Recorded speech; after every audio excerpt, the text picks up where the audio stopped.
Well,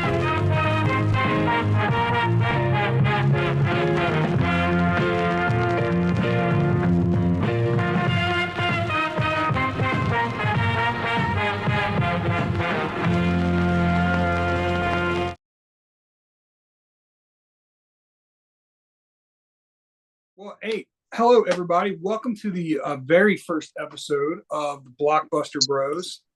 I'm Blockbuster Bro Oz, and Blockbuster Bro Dave over there, whose cat's got his tongue or something, or he needs to maybe just a little wet. I'm just being silent because I'm reading up on this movie here that you want to talk about first.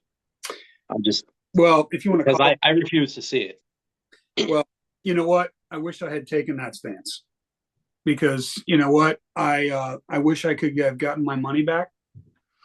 I had the opportunity to. I did have an opportunity to go see it for free, with some advanced passes, but it didn't work out that way. I wish I had, because then that way I wouldn't have felt cheated.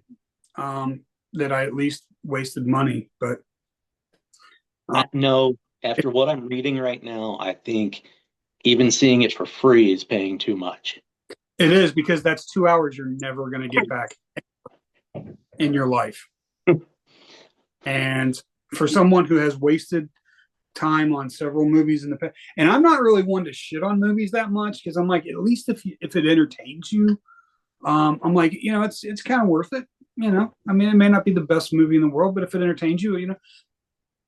But this one, honestly, I got to be honest. We weren't even going to talk about this on an episode. We're going to get to Red One. So everybody who's seen the advertisement for Red One, now is going to be our first episode. We're going to get into that, I promise. But this affected me so deeply when I went to see this in the theater. I felt like I had to say something about it. I kind of felt like Ron Burgundy in Anchorman 2, where he was like, if I don't say it, I'm going to pass out. So that's kind of where I'm at. I literally stood up. Janelle was sitting next to me, and she said, I kind of liked it. And I stood up and said, Ridley Scott should be ashamed of himself. And I should have stood up and said, I want a divorce, from what I'm reading. So Lucius is the son of Maximus. Number one, we knew going in, based on, leading up to the movie, that was not a secret. That's not a spoiler. Speaking of spoilers, if you haven't seen the movie and you're looking for a reaction from us, just a heads up, there will be spoilers. There's spoilers in every one of our episodes, but we will give you fair warning. If you didn't see it on the post, I'm telling you right now, if you don't want anything spoiled, turn it off, pause us now until you go to see the movie, and then come back and finish watching it. And then there you go. But from here on out, there's going to be spoilers. Just a heads up. So here's the thing. That being said, we're not always going to talk about new movies. We could talk about things that have been years ago. We could do that. I mean, we could go into muvies that I've never seen and I should see, and it could force me to see them. Like The Lion King. I've never seen The Lion King, but I catch a lot of shit for that, but I've never seen The Lion King. Shame on you. Yeah, well, we will talk about new movies. We'll talk about old movies. We'll talk about some of our favorite movies. We'll talk about movies that we watch every other day. And then, obviously also, if there are movies that are your favorites or you're curious about and you want to know what we think about that movie, drop them in the comments, and, we'll take a look at it, and, we'll give you a shout out on a future episode and say, such and such want us to talk about this movie, tell you what it thought. And that's what we're doing. But back to Gladiator 2. I loved the original Gladiator. Everything about it. It was such a good movie.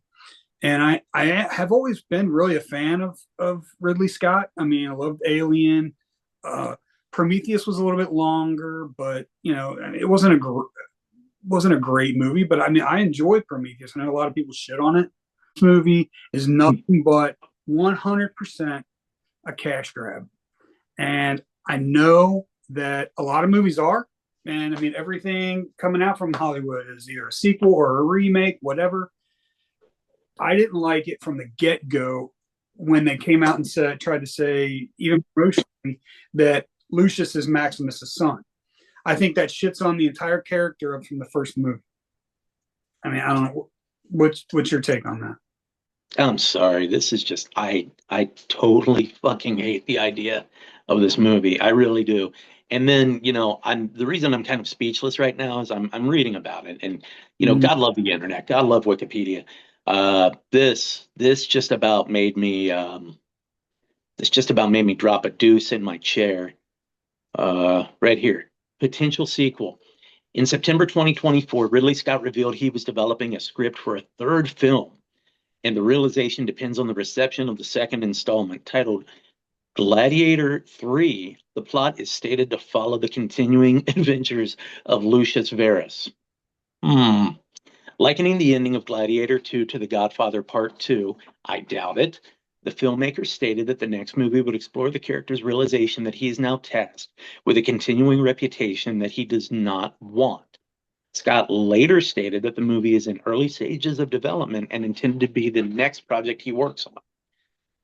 Jesus Christ. Though the month following, he stated to the New York Times that his next projects after Gladiator 2 will be a Bee Gees biopic set to shoot in September 2025 and an adaptation of the science fiction novel The Dog Stars set to shoot in Italy in April of 2025. Now, let's start with the Bee Gees biopic. For starters, I'm all for it. I'm kind of down with that. I mean, I would kind of like to see these brothers traveling around in a van, like Partridge Family style, like they did when they were growing up in Australia or wherever the hell they're actually from. I would dig that. And if they don't get Jimmy Fallon to play Barry Gibb, they are really doing themselves a disservice. If Justin Timberlake is not Robin Gibb, I'm out. Screw that. After that, well, that's set to shoot Who's going to after. play Andy? What's that? Who's going to play Andy? Oh, who cares? Matthew McConaughey. I don't know. Maybe that Timothy Chalamet kid. He's in everything. He's got to be able to snort some stunt blow. I think I know a guy. Gladiator 2. Yeah. So the reason that I think it would just kind of shit on everything is Gladiator was a great movie. I mean, Gladiator was a totally great movie. And here lately, we've had all of these sequels. We've had reimaginings. We've had things like that that are just shitholes. And for example, there's this movie that I like that came out in the 90s called The Crow. I just watched the new one last night. Oh, yeah? How was that? It made me throw up in my mouth a little bit. Just a little bit. If it wasn't, and I know we're getting way off the rails here because we're supposed to talk briefly about Gladiator 2 and get to Red 1, but The Crow. It's funny how that works. Honestly, that movie, it would have been okay if they didn't call it The Crow. If it was something else, it might have worked. But it totally goes against everything that is the essence of The Crow. Oh, you mean it was not a good movie? Not as The Crow. If they called it something else, like some kind of other revenge flick, yeah. Like John Wick? John Wick was great. But John Wick was rooted in reality. This is not, because the villain in the film is like some kind of fucking demon or something. He's not a human being. And it's Danny Houston, right? Playing the demon or playing the villain. Yeah. And I love him. Yeah, he's great. He plays a great asshole. And he's always a wonderful villain. And I don't have a problem with him, but The Crow is about, the soul is supposed to be something so wrong happened that it can't rest. And the fact that, first of all, if you want to watch The Crow, just watch the original with Brandon Lee. It doesn't get any better than that. You can't top that. So why you would remake it, I don't know. It's like trying to remake Jaws. And I know people try to say they're going to freaking remake Jaws. Don't freaking do it. It's my favorite movie of all time. I don't care. Whatever. It's just you can't if you just watch the original. How was Bill Skarsgård though? Bill Skarsgård, I believe it was he was really good. He was really good. Although I don't like him. I don't like that as Eric Draven. He wasn't. His character was not Eric Draven. They called him Eric Draven, and the chick's name was Shelley, and her acting in it. I mean, her role it was fine. I had no issues with any of the acting or any of the action, the violence, any of that kind of stuff. I have an issue with it becoming The Crow, because in The Crow, something so bad happens that his soul can't rest, so he comes back and makes the wrong things right. Okay, that doesn't mean that Shelley can come back to life now. I mean, don't tell me anything about it. I might actually. Alert, but I'm like, what? What do you mean he can do this and then allow her to come back? Okay, I won't say anything. Okay, so I had this horrible thought go through my mind just now while you were kind of telling me about this movie. Years ago there was this pro wrestling tag team up and comers. They were the Haas brothers, Charlie Haas and Russ Haas. Russ was he was the older one. He was really great, and like everybody liked him. Everybody liked Charlie too. But super talented guys. They found Russ dead one morning, and for the longest time, the real shitty comment that people made was the wrong brother died. Oh, the longest time. That is a pretty shitty thing to say.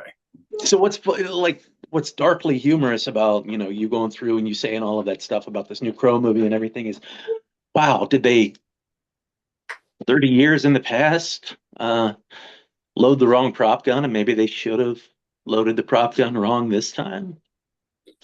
Killed Skarsgård instead of Brandon Lee? No, trust me. Like I said, seriously, mean of me to say.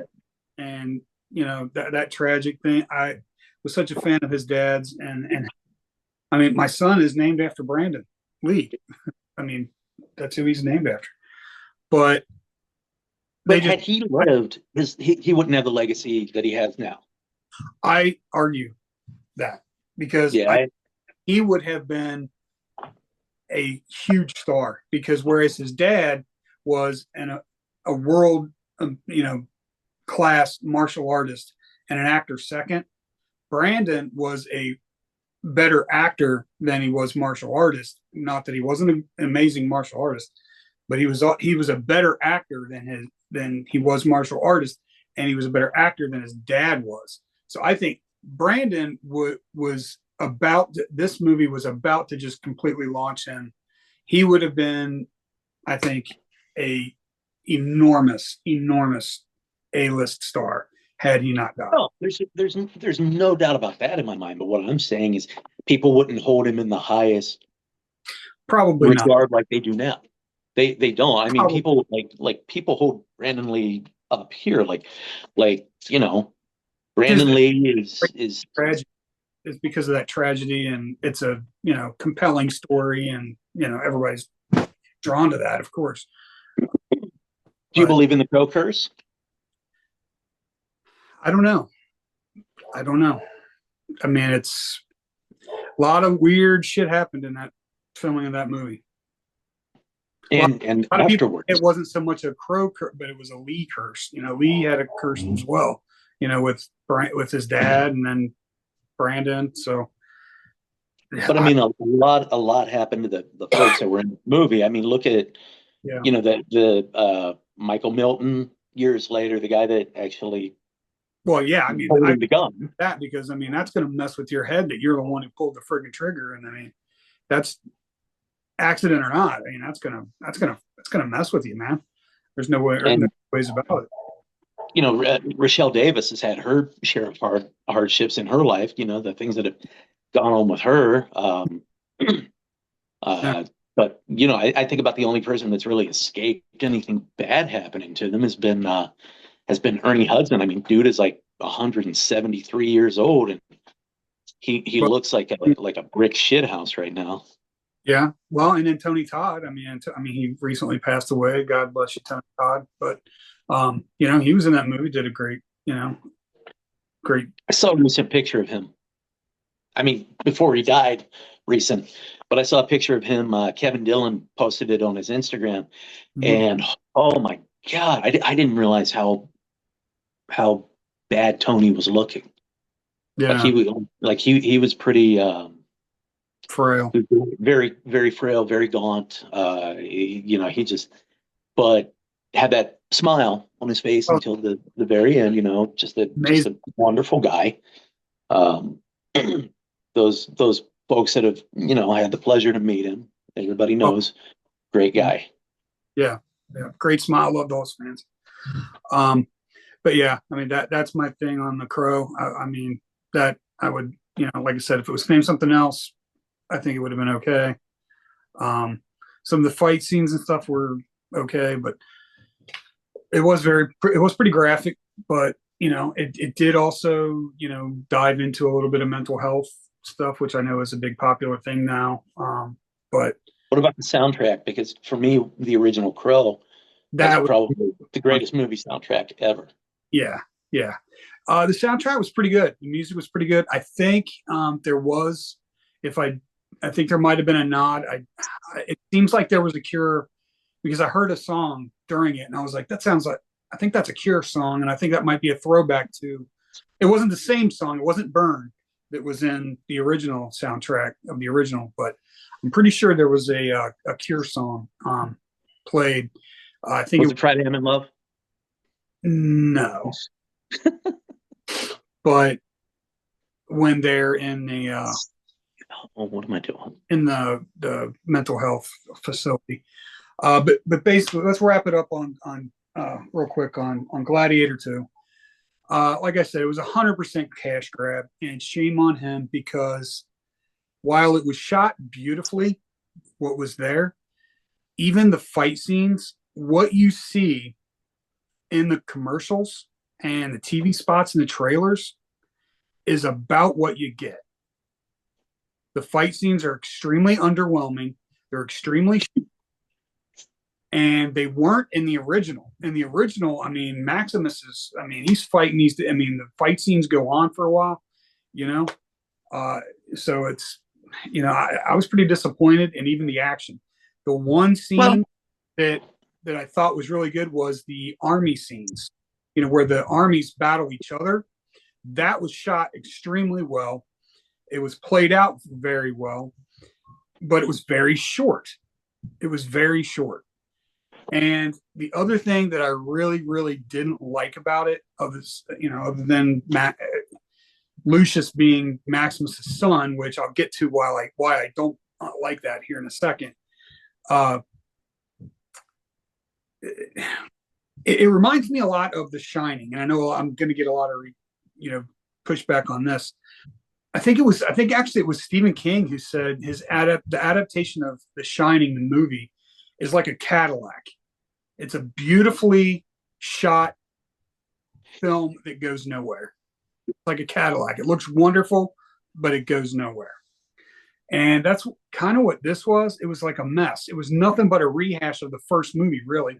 And the thing that really got on my nerves was over and over again. I could understand one or two, and even in one of the TV spots, you hear Lucian say, "Strength and honor." You know, okay, I can get that because they're getting ready to go out. Okay, I can understand that. Maybe that's a motto that they used back then and that would carry forward. It makes sense that he would say that. But there's so many lines in this movie that are dialogue that are direct callback from the original movie. It's like, seriously? I mean, it was just it made me nauseous. It really, really did. I was every time I heard a line that was repeated from the first movie, I'm like, oh my god, seriously? That's not even an Easter egg. That's like a freaking Easter pumpkin that you're smashed in the face with. I mean, it was just, and the fact that, and this is going to be my last point. The fact that Lucius is his son is total shit to me, and I don't care how they explain it. They explain it in the movie because they try to say that her husband was queer and wouldn't screw her, and they tried to say that it was that actually Commodus was Lucius's father, when in reality it was Maximus. She took Maximus as a lover because her husband wouldn't bang her. I mean, it's ridiculous. And not to mention, to me, that totally shits on the loyalty and the honor of Maximus from the original movie, because he had a wife. The whole first movie is about his family that gets murdered, and his son that gets murdered, and his rage, and wants vengeance for them. So in this movie, there's no mention of that at all. Man's got needs. I don't care. I mean, I get it, but we're talking about a movie here, and they made this movie based on the original movie was based on, and they built up the fact that Maximus is this character, and they built his loyalty and all this stuff. I mean, I'm sorry, I just don't like the fact.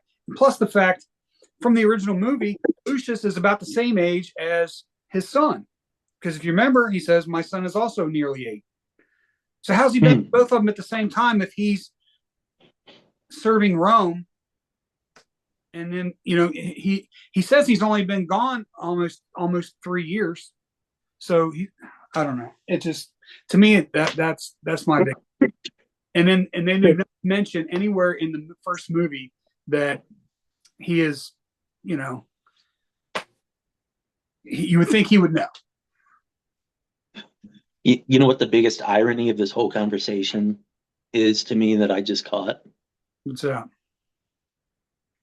What's the one word that you keep using to describe Gladiator 2? Well, when I walked out, I told my wife, I said, you know what? This movie makes me think of one of my favorite lines from the movie Christine. And she said, what's that? I said, you can't polish a turd. No, you keep saying cash grab. It is a cash grab, 100%. So the irony of us having a conversation about a movie being a cash grab while I'm drinking from a Kiss mug, that irony just hit me. Well, look at me. I mean, even though I didn't like it, but hey, at least that's Maximus from the first movie's helmet and his armor. I had a great back in my younger days. I had this townhouse, and I had all of these cool movie posters in it. Like you would walk up my stairs, and there was the poster for Gladiator hanging on the stairwell, and it was just the one of Russell Crowe standing there, right. And it said, "A hero will rise," and so that will always be kind of one of those things that I remember as far as like a fond movie of the original Gladiator, and the fact that it was such a good movie. You can't replace Russell Crowe. You cannot replace Joaquin Phoenix. I mean, you just can't. So I like I said, I won't go see the movie. That being said, not seeing it to give it the old Roman emperor treatment. Yeah, definitely. I probably watch Gladiator probably once a month, just because it's a great. I remember you telling me that you like Gladiator movies, Jimmy. I do. Troy, what'd you think about Troy? The movie Troy, like that? Troy was all right. It was, yeah. I liked it. It was no Gladiator. No, but it was good. It was a good movie. But I mean, they're all direct ripoffs of Spartacus and sure and Ben-Hur and movies like that came way before. Right. And if Ridley Scott hadn't have been one of the ones to make Gladiator, then chances are we would have probably had Johnny Depp calling up Tim Burton and being like, I want to cosplay as a Roman for this movie. Is there something we can do there? And you know that I'm right, because had Ridley Scott not done it, then then Tim Burton probably would have tried to have made a movie like that. Yeah. Well, and you know what? Just so that I don't say be completely negative, because it's really not like me to be completely negative. Denzel Washington was I was going to ask how Denzel was great, as Denzel always is. I mean, when is Denzel not great? could could Denzel's part have been played by Samuel L. Jackson? I don't know. They'd have to throw I don't know that the Roman Empire used the MF term. I don't know, but I think I think it could happen. it would have been entertaining. Look at this gladiator motherfucker. You know. By the way, I just decided I think that that's going to be like my recurring theme throughout the podcast, throughout the show. Could this character be played by Samuel L. Jackson? I think any character could be by Samuel L. Jackson, whether it's in a comedic, parody kind of way, or whether it's serious. And yeah, I can see him stepping in and being that role. Okay. Okay. So moving on then, could Santa Claus, nice segue, be played by Samuel L. Jackson? Absolutely, because it wouldn't be the naughty list. It'd be the naughty motherfuckers. Well, I'm not going to lie to you. I never, ever, ever in my life thought that I would see a believable Santa Claus be played by the same guy that was Vern Schillinger on Oz. Mm-hmm. I never thought that, but J.K. Simmons freaking killed it, and from the very get go. Have you seen anything that J.K. Simmons didn't kill? Everything I've seen him in, man, the guy's been. I'm trying to think because I was kind of like Oz was actually the first thing that I ever saw him in. Okay. And I'm sure that he's done stuff for that. I just never really delved deep enough back into his history. It's kind of like, Scott Wilson, who was Herschel on The Walking Dead. Herschel was like his big introduction to a lot of people, but I remembered him from he was in a couple of movies before. He was in Cold Blood, which I caught years later because Scott Wilson has been in so much stuff.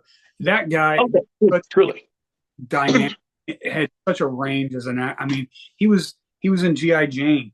He played the commanding officer of the base. He was in Young Guns too. He played the governor of New Mexico. I mean, that guy has been in so many movies that people don't even realize he was in because he doesn't look like himself. But I don't know about he's one of those unsung. He's one of those unsung actors, that you see him and you're like, oh, it's that guy. But then right. You don't really think of his name. It's like how J.T. Walsh was for the longest time. Like he was in so many movies. Like he was in Sling Blade. He was the guy talking to Billy Bob Thornton in the asylum and everything, talking about the Georgia Peach. And then J.K. Simmons is kind of the same way because he's probably been in so many things and people just don't realize it. Like to the younger generation, it's like, oh, it's J. Jonah Jameson from the Spider-Man movie. Can you see anybody else that was not perfect, that wasn't perfect for that role as for Jameson? Yeah, I mean he was perfect, but then he also played Commissioner Gordon. Yeah. I mean, unusual. Well, I mean, they didn't try to change. They didn't try to change much about Jameson for the movies, whereas obviously they changed like Nick Fury a lot for the movies, and then they changed like even with the DC films with what was it, Superman Returns, Brandon Routh, they made Lawrence Fishburne was Perry White, and I mean, to me I love Lawrence Fishburne. He's great, Yeah. but he's not Perry White. I mean, what's his middle name? Ain't. So there's so many issues that I kind of had with that. Not saying that he wasn't great, but no, no, no, no. Right. That being said, though, seeing J.K. Simmons as Santa Claus, and from really like the opening scene where he's at the mall, Right. just doing his little undercover bit. I mean, that was fantastic because for a minute you're watching that movie and you're thinking to yourself about the things that I don't know about you, but like I think about the things that like my mom told me when I was little. She was like, "Well, we have to go see Santa Claus at this place because that's where the real Santa is. All of the other Santas are like Right. Santa helpers." So we would always, when I was younger, we would make the trip to. I grew up in a small town, but we would make the trip to Columbus to see the real Santa Claus at the downtown Lazarus, and that was always like a big thing around Christmas time. So, Yeah. Same here at Florence Mall was the big, you know, everybody went to Florence Mall to see Santa Claus. and that's the thing because that's the real Santa. Yeah. And so there I was watching that part with J.K. Simmons in there doing the undercover thing, and all I could think about was like in my mind I was transported back to the real Santa being at this one particular spot, and I'm thinking to myself, God, that's so cool because that's a concept that I never would have thought of for like another Santa Claus movie, and just the way that they handled it with Dwayne being the security guard and Right. everything. I mean, it was killer. It was absolutely killer. Absolutely. I think, like I said, every year there's so many, holiday movies that come out. I mean, even, on the cable ones, whatever, at the theaters, so many of them come out, and some of them are geared towards kids, and so many of them are really just, I mean, for lack of a better term, cash grab to get your butt in the theater to see something for, the holidays. But this one's probably the best all around holiday Christmas movie I've seen in a while. I mean, I know, was it last year when Silent Night came out with David Harbour? I mean, that was really good. If It's been a couple of years ago. your Yeah. action kind of horror type thing. That, yeah, but this was one that you can take the entire family to go see.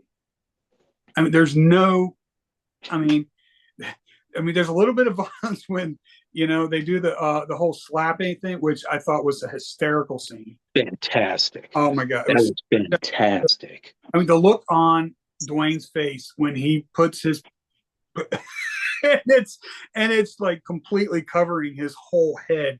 You're just like, this is not gonna get. I mean, even The Rock. I mean, this is not go well.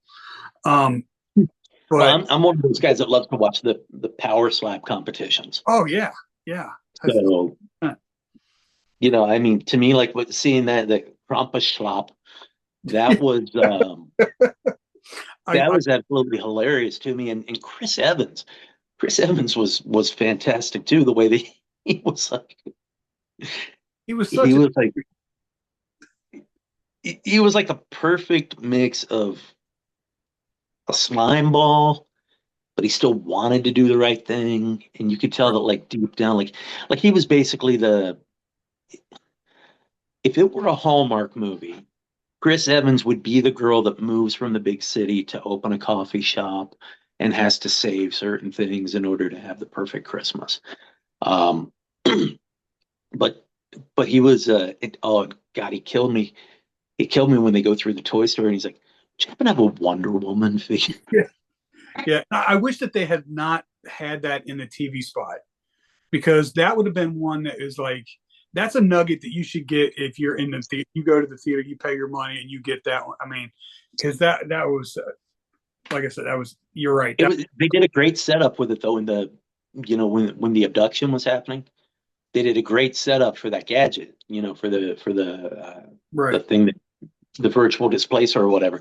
They did a great setup for that with the ski mobile.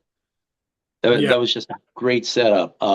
But I will say this: you said that you wish they hadn't put it in the trailer. I don't watch trailers. I stay away from trailers as much as I possibly can. So I had not seen a trailer for I it. think it was a commercial that I saw. No, well, I do see the trailers when I go to the movies because they Mhm. or the theater. I think that might have been where I saw it first. But what you're going back to what you said about Chris Evans, you know, that's what I think has been lost a little bit with Chris Evans, um, because he's had this, this long tenure. I mean, I think he did great That's America's ass. as Captain America, and I think he did. I think he did a lot better as Captain America than I thought he was going to be. Oh yeah. I was a little skeptical when they, you know, made that, but I think he did really well. But Captain America's character was very serious, and Mhm. there wasn't very much humor. So that's a part of his, I guess, acting repertoire that a lot of people had been missing while he's been Captain America. Is how freaking funny that dude is. I mean, Well, yeah, because you go Captain America wouldn't come out in a whipped cream bikini. right, right, right. But another part is even if you just go back to see him as Johnny Storm in Mhm. the first Fantastic Four movie, I think he stole that show. He stole that Oh yeah, 100%. absolutely. He was so funny. I mean, without him in that role, that movie might be him and Julian McMahon. That movie's unwatchable in my opinion. Julian, I disagree. I disagree. really? Yeah, I really do. I really disagree because I mean, I'm a huge Michael Chiklis fan. I really am. Like honestly, Yeah. I dug everybody in the cast. The only person that really I think was like, if you had to pick a weakest link, it would have been what's his name that played Mr. Fantastic. He would have been my weakest link. Yeah. Um, He showed but very little personality, but Jessica Alba is kind of the same. I mean, I don't. She's great to look at, but I don't think she really brought anything. And I well, don't came off as a believable Sue Storm. I just don't. it's really weird that the Daphne, so to speak, for the Fantastic Four, always gets in trouble, always damsel in distress. The Daphne is actually, I'm letting the comic book nerd in me come out for a minute, but she's actually the most powerful member of the team. Yeah. I mean, she truly is with the powers that she has. Um, but it's funny that she's always the one that gets in trouble and everything when Right. in reality, your husband's a giant rubber band. I Yeah. mean, honestly, and I guess does Reed Richards use himself as a condom? Well, I would think. Now, this is another level of explicit material. So, I would think that he could use himself as a con. Oh, but because Yeah, if he covers the pee hole, then where's it going to come out at? Is it going to come out of his nose? Is he going to give me a you tissue? might want to edit. You might want to edit this conversation out, or maybe play it like do one of the yeah. But another interesting Chris Evans fact. I don't know if you knew this, but he's one of the actors that has done both Marvel and Yeah. DC movies. Yeah. Yeah, he did The Losers. Yeah. Oh, that's right. Well, Fantastic Four is no, that's still Marvel, right? Yeah. It's Marvel. Yeah. Yeah. That's right. Fantastic Four is Marvel. DC is Losers. Yeah. That's right. And Oh, by the way, but speaking of Chris Evans, and you brought up Jimmy Fallon the other day. Did you mhm. happen to see? This is completely off the rails. We'll get back to our normally regularly scheduled programming here in a second. Did you happen to see the reel where they were photobombing people at the Seahawks game? Mhm. Was that not the Mhm. funniest freaking thing? I mean, Chris Evans, the expressions on his face are just, I mean, just, and then He's Chris Pratt and him and oh my, it was, I could watch that thing over. And these people had no clue whatsoever that they Chris were Chris literally, Evans and Chris Pratt. That's a buddy comedy. I oh my, would pay big they need, money to see. yeah, they need to do a film or something together because those two dudes. I never realized. I just recently started watching The Office, or no, Parks and Rec. Sorry, Parks and Rec, yeah. and I had no idea how funny Chris Pratt is. I had no Yeah, idea how yeah, freaking chubby and stuff. Great shape he got into to become the first star Guardians of the Galaxy movie because he yeah. was. I mean, that scene where he's freaking on the crutches running after the. Oh my god! Well, Yeah, there's a couple of like before and after photos out there of him. And he really stepped it up. He got into some just crazy intense shape. yeah, Just doing, I mean, God love him for Andy Dwyer. Andy Dwyer was just a quintessential character. Parson Rec was yeah. fantastic. Red One, yeah, back to that Red One. So that's kind of cool that Red one. now that we're kind of talking a little bit about it. Like the three main characters in the movie have all had that whole kind of comic book movie connection as well.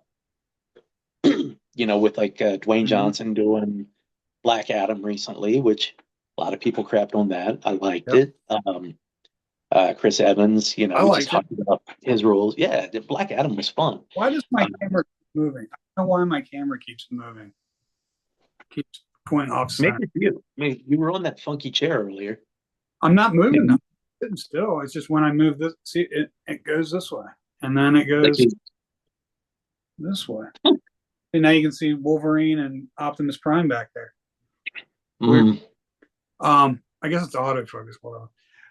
But one thing too, going back to J.K. Simmons, is that dude is freaking. I had no idea. I mean, now I noticed from him doing the farmers commercials. He's lost and got a lot of weight and gotten in a lot better shape than he used to be in.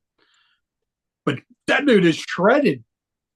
he just recently did that's been like the past year or so. Or no, I guess a couple of years because he did it for Red One. Yeah. Yeah, he did it to he did it to get into Red One shape. And there's I've seen some ads recently about this Hollywood trainer that J.K. Simmons went to and it got Mm-hmm. him into the Red One shape and everything. But yeah, he's not somebody to mess with. Like I'm not even sure how old he is. 69. 69. Great, great age. He is 69 years old. And, looking at this here, years active, 1977 to present. So let's see. Crazy. Let's see what he's been in. List of J.K. Simmons performances. Oh, he was in The Ref. Yeah. You know what He else was he in was The in? Scout. One of your favorite movies is For Love of the Game. That's right. He was, yeah. Loved him in For Love of the Game. Bill, are you trying to He tell was. me how to manage I, I, a team now? I forgot he was in The Mexican. Totally forgot he was in The Mexican, which is a fun movie He's too. I don't know if you've ever seen that. well, that goes back to the comparison to Scott Wilson. He's been in so many movies where he's part of, you know, he's not the lead. He's a supporting, part of the ensemble of a cast, and you almost don't realize it. Um, but it's one of those things like I'll equate it to cooking. It's an ingredient that as a whole, when the dish is there, it's delicious, and you may not notice that that ingredient is in there. But if that ingredient is removed, immediately you're like, something's missing. Something's Yeah. missing, and sometimes you can't put your finger on it. But that's the kind of that's the kind of brilliant actors that J.K. and Scott Wilson were. That they can take something that otherwise would be kind of bland, and throw a little cayenne pepper into it. J.K. Simmons must have really needed a paycheck in 2009 because he was Well, in one of the most horrible movies I've ever seen, Jennifer's Body. oh God, yeah, that's right. But yeah, he's in stellar shape. Like, oh, oh my God, some of his TV credits: The Adventures of Pete and Pete, uh, Spin City. Oh yeah, with Michael J. Oz. Fox. Or not Michael Keaton, Michael J. Fox. He's hosted Saturday Night Live twice. Um, wow. I'm gonna have to go back and watch those Saturday Night Live episodes. He I tell was you, on The Closer, which was a great show. yeah, I tell you, the one I need to go back and watch from a couple of weeks ago is I missed the Bill Burr episode of Saturday Night That was Live. a good episode. Was it a good one? I think Yeah. I love Bill Burr. He's so funny, such a funny guy. All right, BoJack well, Horseman. as far as Red One goes, man, like I said, I love the fact that they incorporated Krampus in. I mean, Mhm. I thought that was amazing. I thought the plot was great. I mean, I really don't have anything negative that I can come up with for. I mean, can you think of any? I mean, I really can't think of anything, so drastic I couldn't find anything. I had to really grasp at straws for something to find positive about Gladiator. I thought Red One was complete. I mean, from the score to the acting, the writing. Um, I thought all in all. I mean, I thought it was a definitely one that I would recommend. Anybody who wants to take their family out to see a holiday movie, go do it. Go see it in the theater, and go to the concession stand and pick up the popcorn snow globe for it. It's so cool looking. I didn't see one when I was there, but I saw one online. It was really cool. Does the movie get a sequel? I I think it will probably, whether it should or not. See, I'm one of those. With Gladiator, I don't think Gladiator should have ever had a sequel. Some movies I think are just best left alone. What's your thought? I would really like to say no. I don't think that it will. Um, that being said, they probably could do one just because. I mean, there was a lot of cool stuff in the movie that I think that they could do it with. I mean, Is this obviously they would have to switch things up a little bit, but they'd have uh, to find something, do something different, and obviously, I mean, they could always find another villain. Um, mhm. how about Oh, Red One meets Jack Frost. only if Scott McDonald plays Jack Frost. Agreed. How about Bonnie Hunt being in the movie as Mrs. Claus? That was pretty cool to see. I Yeah. haven't seen her in anything for a minute. Yeah, I'm looking, and the girl that played the witch, she was pretty cool. I was pretty surprised that I was pretty surprised by her, and she was in Riverdale. She was in Chilling Mhm. Adventures of Sabrina. She'd been in Mad Men, Flowers in the Attic. She's been in quite a bit, so I guess she's got the pedigree for sure. But yeah, only 25 years old. That's awesome. But yeah, I mean, I think it probably. I mean, based on the reception and the money that it's made, I think it'll get greenlit for a sequel for sure. Now, whether that sequel will be as good as this one, I don't know. Um, Okay, so we'll see. you said that too about the money that it's made. It has not recouped its budget yet. Really?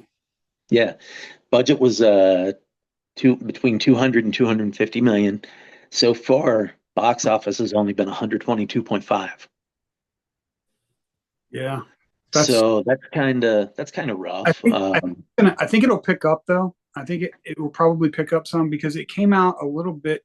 I think they I think they released it a little bit early. I think they should have released it like maybe next week. A little bit closer to Thanksgiving or a little bit closer to Well, what you think first week of maybe December. It's a Christmas movie. I think it should have came out today. Black I think Friday. it should have came out today because, well, last night really. I think it should have came out because I mean, a lot of families will go out to a movie.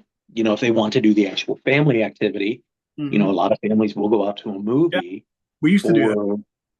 for Thanksgiving. Like, a lot of folks I think are kind of shying away from the whole uh, let's eat, then re-eat, and then let's get up and go Black Friday shopping. Like, I went out Hmm. this morning with my kid, and there were not many people out. Here you go, by the way. Interesting little factoid. Um, and not to be a naysayer, but simply to play devil's advocate. Box office versus budget. Budget for Gladiator 2, 210 to 250 million. Hmm. Box office so far, 307.3 million. That's a shame. Now, simply because, simply because I want to see this one now. Please God. There we go. Budget for The Crow, 2024, $50 million. Box office, $24 million. That Um, tell you something, and that is about right. Now, budget for The Crow, 1994. What was the budget? Do you know this? Um, wasn't that around 10 million? $23 million. Okay. Box office for The Crow. Putting you on the spot here. Oh, I don't know. I don't know. $94 million. So you try to sprinkle some pixie dust on top of a piece of shit, and that's what you wind up with. Mm. And I haven't even seen it. So, yeah. And if you really want to see something kind of scary, look up Bai Ling now because Oh she's yeah, definitely got some work done. she's in a hot mess because I mean she was on what was that? She was on Celebrity Rehab and all that kind of stuff. Man, That's fantastic. she was, whew. And in The Crow, man, she was actually pretty hot. But man, she is a freaking dumpster fire and has been for a long time. Well, so all right, so let's kind of wrap this up. I've Yeah, got one question for we need you to wrap it up. as we wrap it up because Wrap it up we like talked we talked about the whole virtual displacer and how Dwayne used it with his toys and everything. mm-hmm. What's your one childhood toy that you would bring to life if you had one of those, or that you would make into like a real thing? My one childhood toy that I would bring to. Trying to think of all the really cool. I'll tell you. Okay, I got it. I don't know if a lot. I was lucky enough that at my age, Or I doesn't would even have to be one toy. What's the toy line you would bring to life? no, I can tell you what one toy it would be. Okay. Um, I was of my age where I was lucky because I had the range of toys through my childhood that I had um, is just craziness. Like I had the original Kenner Star Wars toys. I had from the 70s. I had the Evil Knievel toys from the 70s. The original motorcycle. I had the $6 million man where you look through the back of his head through his bionic eye. I mean, I Did had you have the Andre the Giant Bigfoot? the Andre the Giant Bigfoot from the $6 Million Man. I had the action Yeah. figure. Yeah. Yeah, I had that too. Yeah. Yeah. Although strangely, he was the same size as Steve Austin. Yeah, it was a little weird. Yeah, it was like, wait a minute, you're supposed to be so much better. Anyway, I had those. I had Transformers. I had He-Man. I had Thundercats. I mean, you name it. I had everything GI Joe except the damn aircraft. The flag. the USS Flag. Yeah, the USS Flag, because I didn't have enough room in my room to have it. We all had that one friend though that had it, Yes, and and he was the coolest kid every time you went over there. I know. I mean, I had the AT-AT Walker from the Star Wars to be. I had all that shit. I had so much cool stuff. The one thing, the one toy line that I had that a lot of people, it wasn't quite as popular as all those others I just mentioned. But I remember the first toy from that line that I got. I still to this day would have picked it out, and it's Mask. Do you remember Mask? That's so funny that you were going to say that. I would have. Because of course, I remember Mask. My first toy that I had from Mask. It might not have been the coolest of all the Mask vehicles, but it was the first one I had. It was the first one I ever fell in love with. It was the green Condor. Yeah, the motorcycle. Motorcycle turned into a helicopter. With Brad Turner. I would so turn that into that, because then that way when I get into traffic, doom, I am out. And I wouldn't have to have the longest runway like the Camaro with the doors that come up that, Matt helicopters to beat traffic works really well unless you're Kobe Bryant. Ooh, dude, come on, man. That hurts. Yeah. But it's funny that you say that, because Mask was like a great toy line, and I really dug it too. So I don't know if I would do the Condor though. Like, man, the Rhino was really cool. That was a truck, right? Well, it was the rib. Yeah. It was the only thing I didn't like about it was purple. Yeah. My favorite vehicle was what was it called? Shoot, I still have one in storage. It was the Black Bronco. Remember that one? Because the guy that was with it was Hondo McLean, and he had that half mask. Yeah. What was it called? Was my favorite vehicle, but the first one I ever got was the Condor. And that was the first one that I got. I got the Condor, and I got the cheapest. What's that? I think it was because it was the cheapest. Yeah. Well, I think my grandmother bought it for me. So I got the Condor, and then I had the was it the Thunderhawk? Was that what it's? Not the Thunderhawk, the Camaro. That was a Thunder. Yeah, that was Matt Stryker. That was the Thunder. So Mask actually made a comeback as a comic book series a couple of years back, and so many people were they were shocked that it made a comeback, but it was a little more gritty. It was a little more adult oriented. Also, did the truck? No, it wasn't the truck, but I think you could buy it separately. You could buy the T-Bob figure, the little robot guy that came with Matt Tracker's son. Yeah, he came with the Scott Tracker command station. Yeah, Thunderhawk was the Camaro. Okay. I'm trying to find out which one was the Bronco.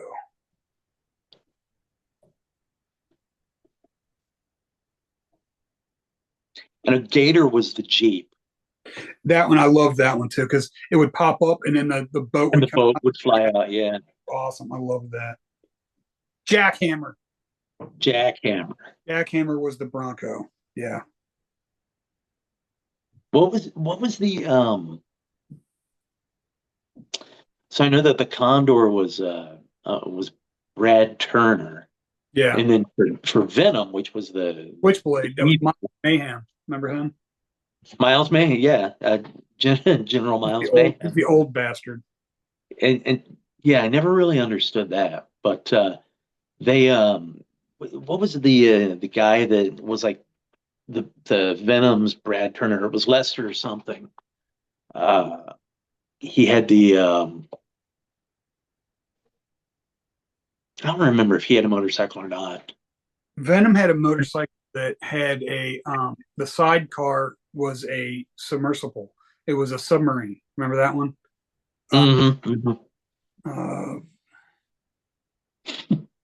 Did you ever watch the Mask cartoon? Oh yeah, I did. Let's see. One thing that I really remember about that is the guy that played Bruce Sato Piranha, in Piranha. There we go. what it was. It was the Piranha. It was the purple. It was a purple motorcycle, and Yeah. sidecar was a submarine. And what was the guy's name that was the pilot for that, or the driver? It does not. Well, that one. It's It, just. it was Lester something. By the way, those figures are and those play sets are going for a lot of money. Oh, I know. I've been collecting them on off of eBay for a long time, and it's Slyrax. Mm. Slyrax was the Piranha driver, but there was another motorcycle that was red. Um, wow, here for $22 you can get Piranha and Condor. And this one says Dusty Hayes. Piranha sidecar plus Yeah, Dusty. he was with Gator. Slyrax was the regular guy. Dusty Hayes makes me think of my guy Dusty Uteris, my creative player. I always use that name. Hey, here's the Venom members: Miles Mayhem, Slyrax, Cliff Dagger, Cliff Dagger was the driver for the Jackhammer, I think. Lester Sludge. He had the iguana. It's a black all-terrain vehicle, turns into a buzzsaw. Yeah. Okay. Okay. Yeah. All right. So well, Red One, definitely Red go One, check it out. I say we definitely is a thumbs up for Red One, man. I mean, I'll give it two. Yeah, I dug it a lot. I would, Yeah. Go see that one for sure. Yeah. See it in the theater and pick it up and watch it on streaming if you want to when you get home. I mean, it's definitely that one. I think is definitely worth a rewatch for sure. I could see that easily becoming a lot of people's go-to. Like, let's watch an updated, newer family holiday movie, before Christmas, especially if you get tired of the 24 hours of A Christmas Story. Which Now, I personally don't, but no. So my go-to Christmas movies, Christmas Vacation, Elf, 100%. Four Christmases, Emmett Otter's Jug Band Christmas, and yeah, probably A Christmas Story, and Die Hard. Die Hard's got to be there, man. And I will fight tooth and nail anyone who says that Die Hard is not a Christmas movie. You are full of shit. Yeah, Die Hard's a Christmas movie, 100%. 100% Christmas movie. 100% Christmas movie. All right. As a matter of fact, we're talking like maybe another, like a 2-week timeline, like before we drop another episode. So that's probably going to be around the middle of December. So why don't we? Absolutely, Christmas episode. Yeah. Why don't we try to do like we'll talk about a couple of Christmas movies in the next one. Just see what we think, what we don't think. We'll talk about a couple of Christmas movies, and then like the episode after that, maybe we talk about movies that we saw this year that we dug. So yeah, best of 2024. And anybody out there, if you want to, drop a comment and tell us what your favorite Christmas movies are. Maybe they'll end up in the episode sometime. In this next episode, maybe we'll be talking about it. Maybe it'll be on our list too. And then, tell us also what your favorite, what's your favorite Christmas toy from your childhood? And I'll tell you what my favorite. You didn't mention what your favorite. What Christmas toy would you? Oh, what would I bring to life? Yeah, what toy from your childhood would you bring to life? Or would you bring to full scale? Because me, with the Condor, I would want to be riding that shit, and Ultra Magnus. Ultra Magnus. Ultra Magnus is probably one from the Transformers line. Okay. Yeah, probably Ultra Magnus. It's got some sentimental value to me. So I would probably bring that to life. Or first Transformer you ever got? Just curious. First Transformer I ever got? Yeah. because I remember mine. Optimus Prime. I did not get Optimus Prime for a long time, and he was one that I wanted. It took me a long time to get him. My mom bought me my first Transformer was uh, Megatron. Mm, mm, I'm Megatron. sorry. That was Yeah, always such a pain in the ass to transform. it was, and especially once he got loose, then it would never hold together as the pistol anymore. Yeah, I think